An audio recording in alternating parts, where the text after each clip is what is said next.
Believe it or not, this is what Hollywood's biggest stars ate at the very first Oscars in 1929. So as we approach Hollywood's biggest night, I'm recreating the feast served to its first ever winners.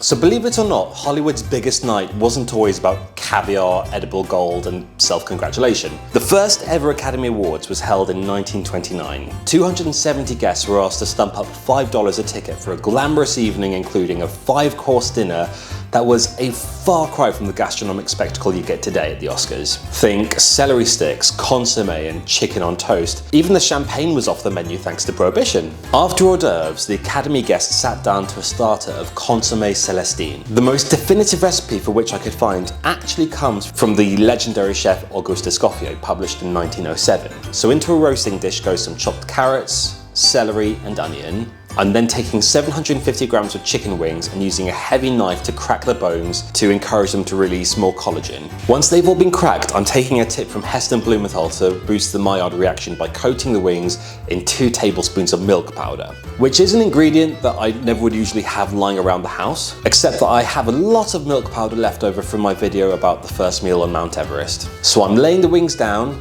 giving everything a little olivey lubrication, and setting the tray in the oven for about 45 minutes to pick up some colour, which it really does beautifully. I'm then placing the roasting tray on a hob before covering the ingredients with boiling water, bringing to a boil and simmering for a few hours. At this point, I'm going to try a second Heston hint on making consommé in a much easier way for people like myself who really can't be bothered to do all this over again if it goes tits up. And this technique is to strain the stock, wait until the next morning to let it cool, snap transition optional, and pour it into ice cube trays. Once frozen, retrieve the cubes and place them in a muslin-lined sieve above a bowl. Then you put it in the fridge for 24 hours, at which point you should have a clear consommé that's melted through and left all the impurities and particulate behind. All that work and we've just passed the first line of this recipe.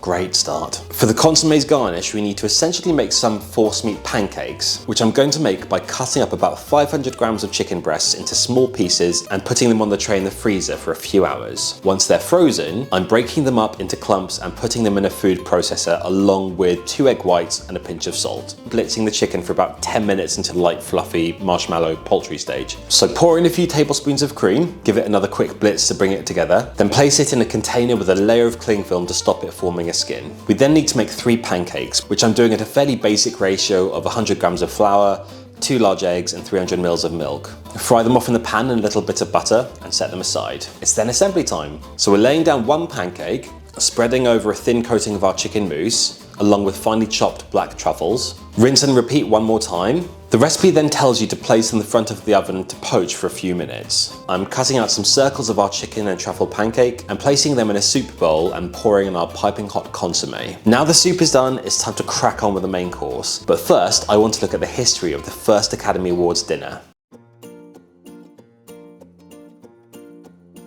The first ever Academy Awards in 1929 were held at the Hollywood Roosevelt Hotel in Los Angeles, which I was just delighted to know isn't just famous for its ties to the Oscars, but also being allegedly packed with A-list ghosts who refused to leave the party. Marilyn Monroe, who once lived there, is said to haunt a mirror, her reflection appearing to unsuspecting guests before vanishing. Then there's Montgomery Clift, who apparently still lingers brushing up against guests and playing his trumpet at ungodly hours, because what's more unsettling than a spectral jazz solo at 3 AM? Anyway, Academy President Douglas Fairbanks kept things moving briskly, handing out 15 awards in just 15 minutes. At the time, there was no live broadcast, no suspenseful envelope openings, and the winners had been announced 3 months in advance. As the Academy Awards grew in prestige, the sit-down dinner started to feel out of place, and by 1942, the formal banquet was scrapped from the ceremony itself and reimagined as a separate after-party. Fast forward to today, and the post-Oscars Governor's Ball is a gastronomic spectacle. After a fish course of buttered sole, the main course served at the first Academy Awards was a half-broiled chicken on toast. I can't imagine a group of Hollywood elites sitting down and having a whole half chicken served over toast in the middle of a 5-course dinner. So I'm going to interpret this as a poussin, which will also have the benefit of not looking like a roast chicken squashed a crouton. So I'm adapting a recipe from the 1884 Boston Cooking School cookbook. So I'm going to use a heavy knife to cut through the backbone and breastbone to give us 2 half spring chickens. I'm then placing them in a vacuum sealed bag with salt, pepper, and a knob of butter. Suck the life out of the bag and place it into a 65-degree water bath for